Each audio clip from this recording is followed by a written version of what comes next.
Starting from 0% knowledge on the e-commerce world, especially on intricacy that is Amazon, it was really about that learning phase. I wasn't joking when I said probably 50% of my time was spent scouring articles, blogs, Bobsled, like I said, being one, a huge part of my learning experience.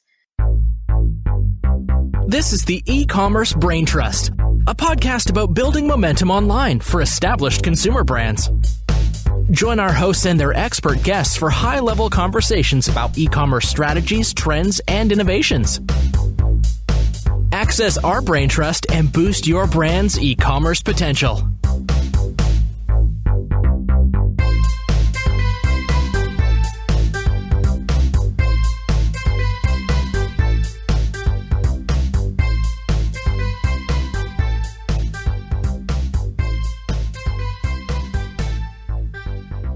Hello and welcome back to the Ecommerce Braintrust podcast. I'm your host, Kiri Masters, and I'm really excited to bring you today's interview because we usually interview experts on this show, whether they are experienced e-commerce leaders, CMOs, as we've recently kicked off, experts within Bobsled Marketing, the Amazon agency, and outside service providers who know a lot about e-commerce and Amazon specifically a lot of the time. But on today's show, I'm interviewing someone who was brand new to e-commerce at the very start of her e-commerce and Amazon journey.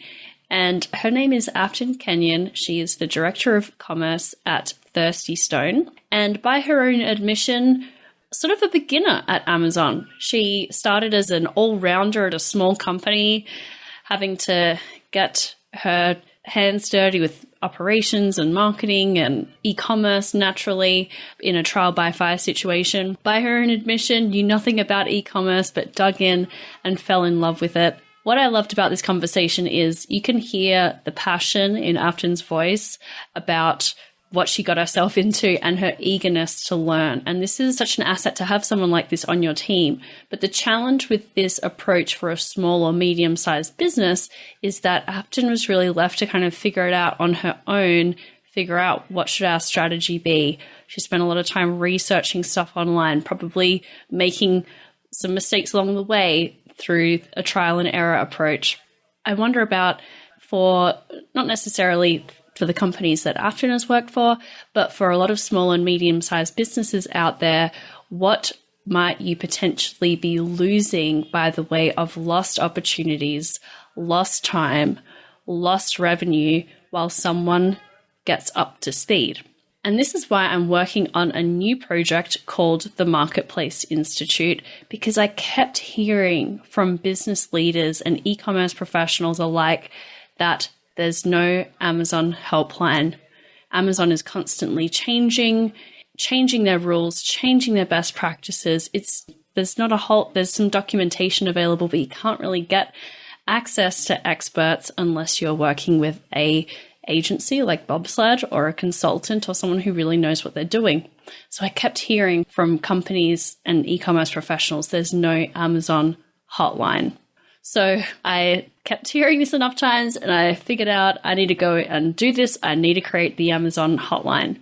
And that's what the Marketplace Institute is. It acts in three ways. One, it's a knowledge base of proven processes that we use at Bobsled Marketing that acts as a Wikipedia of Amazon operations, marketing, and advertising. Secondly, the Marketplace Institute provides access to on-demand experts who are available to answer your tricky, situation-specific questions so you can figure out things as you go and not waste time endlessly searching forums, endlessly looking at blogs that might be out of date or not from a credible source. And finally, the third part of the Marketplace Institute is curated mastermind groups where you can troubleshoot and share tactics with peers at similar but non-competing companies.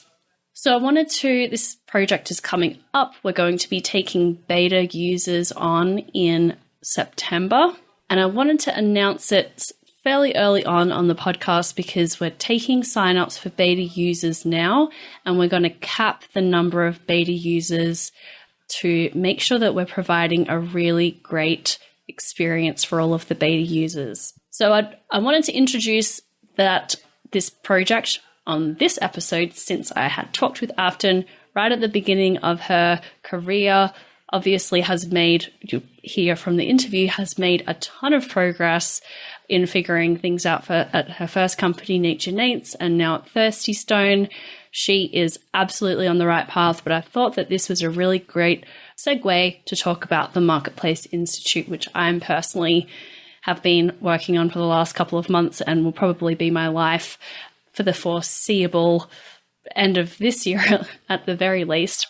So I don't want to delay the interview much more. I want to introduce Afton. She is the director of e-commerce at Thirsty Stone, previously at Nature Nates Honey.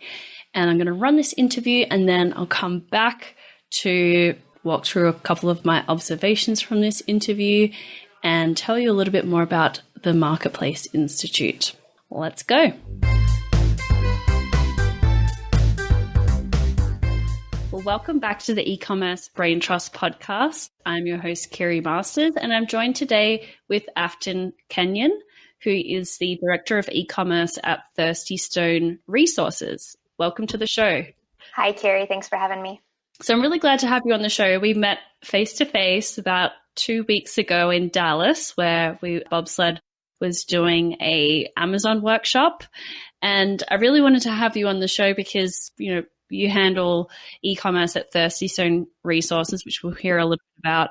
But prior to this, you were also the e-commerce manager at Nature Nates, which is primarily a honey company. So you're someone who I would say is really in the thick of it when it comes to Amazon. Yes, that's putting it nicely. So tell us a little bit about your career background, how you came to arrive at Thirsty Stone, and maybe even when we get to that point, what Thirsty Stone sells as a company. Sure. So my extensive background is I've had 2 what I call big girl jobs, really. Right out of college, I took some time and I was, kind of exploring, figuring out what I wanted to do.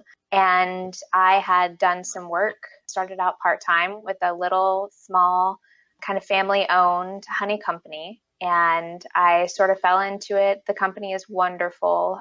I'm still great friends with everyone there. It is truly family. And I just started out, we were doing sales, doing trade shows, road shows, things like that. And then as the company grew, obviously the need grew for personnel, for roles. So I moved into everything from marketing to sales to merchandising. And finally, we had touched on e-commerce, but grocery and e-commerce is still growing. People are still figuring it out. And they just wanted someone who would really dig in. So it was kind of trial by fire. I knew nothing about e-commerce other than, buying junk off eBay probably. And of course, Amazon, everyone buys everything from Amazon these days. But I'd really only had experience as a buyer, never as someone behind the scenes. So it was really trial by fire, dug in and completely fell in love with it and really just took off. I learned everything I could possibly get my hands on. I spent, I would say, a majority of my time really just researching different resources on the internet, calling people, and it just kind of grew from there. And again, every day I get excited all over again because it's just such a neat industry. So I've moved from Nature Nates, was there for about a year in the e-commerce role, and was approached by Thirsty Stone. They were looking for someone who had come from a smaller company, but knew what they were talking about and could kind of take an e-commerce business that hadn't really been watered. It was like a plant that just had been a little neglected. It was there, but not really blossoming. And so I think if I have one quality, it's tenacity. And so I will make this successful by any means possible.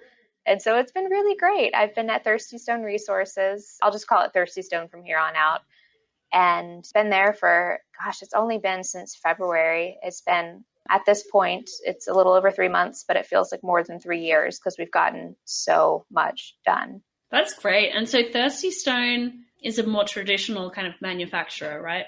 So Thirsty Stone, a little background on the company as a whole. They started out in just pure sandstone coasters. They would core a big chunk of sandstone out of Utah and slice it up into little thin coaster rounds. And sandstone by nature is absorbent. So that's really what they built their business on, was absorbent natural sandstone coasters.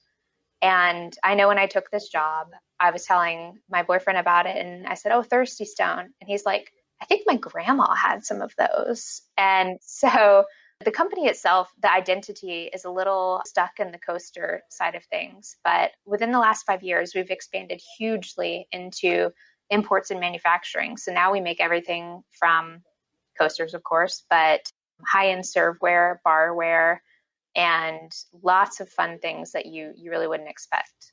And are those primarily sold under your own brand, or are you also an OEM manufacturer for other brands? A little bit of both.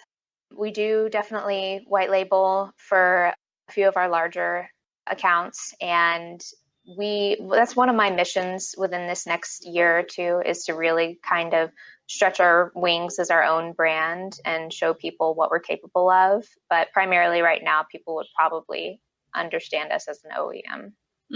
Gotcha. Okay.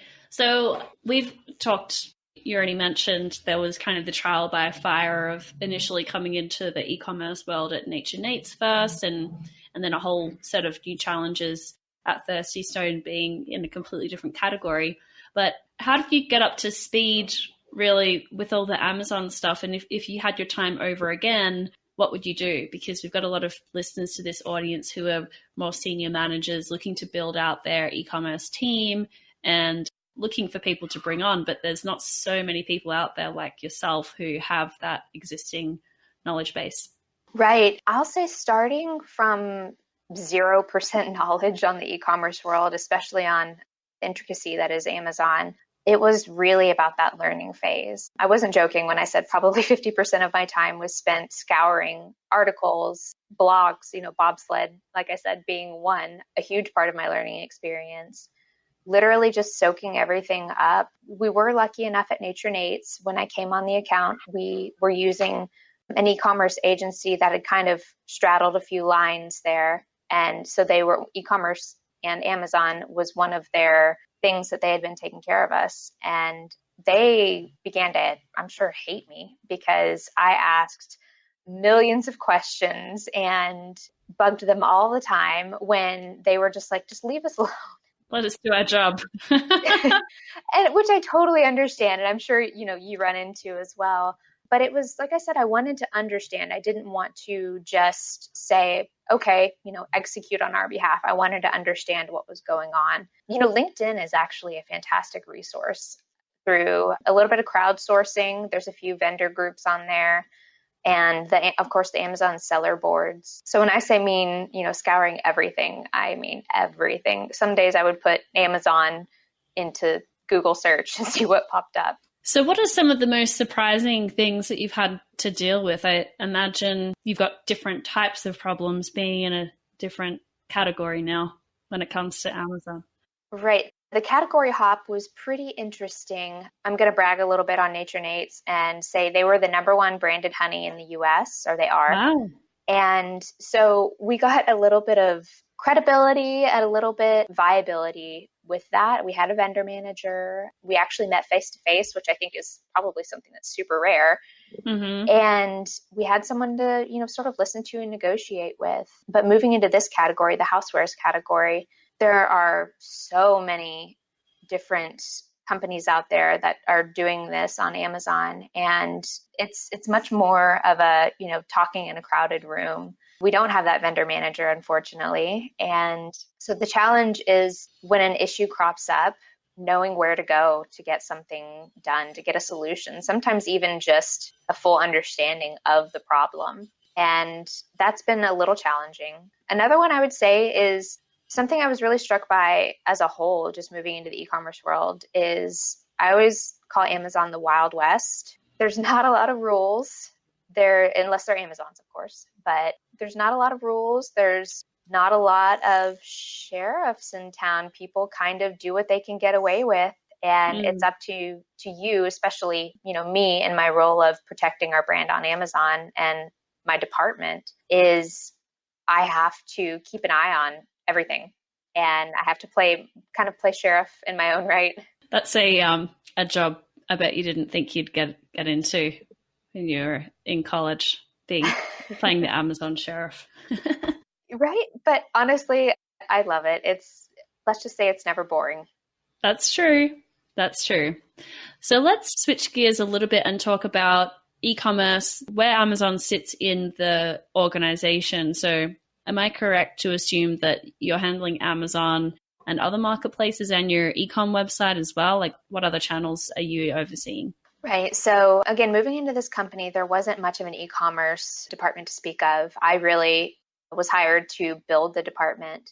And so Amazon obviously being kind of the elephant in the room. Then we have about 3 or 4 other marketplaces, everything from, housewares marketplaces like Amazon obviously is the big player, but we're in everything from Wayfair, Target, Walmart, everything that people would be familiar with, to some of the smaller ones, some of the more specialized, and then under our actual accounts like, Macy's or Bed Bath and Beyond. So it's been interesting because there are such different needs and requirements for each account, but that is something that I'm trying to figure out a way to streamline, figure out a way to sort of make sure that we get the best out of all of those different places. And which of those marketplaces you mentioned sort of punches above its weight, if any? So, for example, are you finding Wayfair to do really, really well relative to how much time you have to spend on managing the Amazon channel? Or are there any surprising channels like that? So again, my experience with Wayfair is still fairly limited, as I've just moved into this role at Thirsty Stone.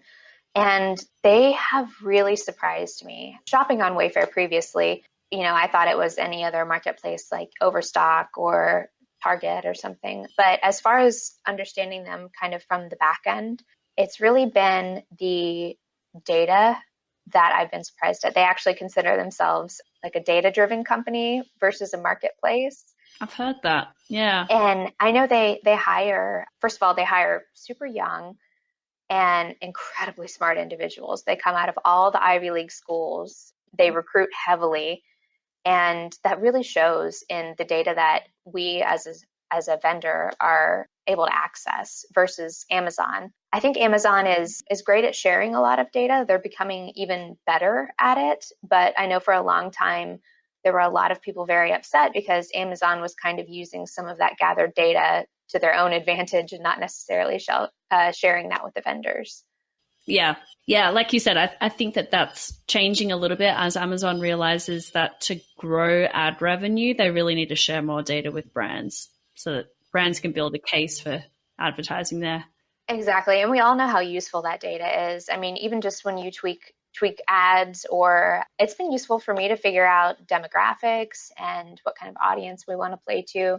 Data is the name of the e-commerce game. So I'm really glad Amazon is kind of stepping it up in that regard. So do you have any other advice for new e-commerce managers and the people who are overseeing new e-commerce divisions at their companies, maybe from more traditional branded manufacturers? Right. So this is all kind of dependent on the company. But one thing I'll say that I learned as a director of an e-commerce department is you have to learn your employees and you have to learn their strengths as far as their e-commerce viability comes. And you have to learn what to delegate. And so if you have someone who really kills it with data analytics, then you can tell them, okay, here's how you're going to handle this part of the business, and so on and so forth. And then as far as just in general, managing e-commerce as a whole, I would say my most cliched but truthful piece of advice is, don't stop learning.